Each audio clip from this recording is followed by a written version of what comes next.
Siz tug'ilgan oyingizga qarab kuchli yoki zaif tomoningizni bilib olishingiz mumkin. Yanvar oyida tug'ilganlar qattiqqo'l va chidamli, lekin ko'p narsani ichiga yutib yuradi. Fevral oyida tug'ilganlar yaratuvchan va original, lekin ba'zida tushunarsiz va o'ziga yopiq. Mart oyida tug'ilganlar sezgir va mehribon, lekin ishonuvchan va tez xafa bo'ladigan.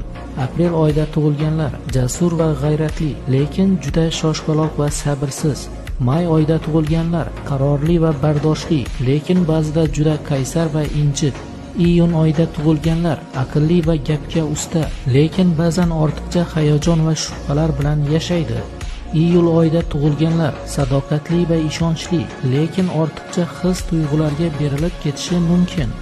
Avgust oyida tug'ilganlar yetakchi va qat'iyatli, lekin ba'zan haddan tashqari maqtov kutadi. Sentyabr oyida tug'ilganlar tahlilchi va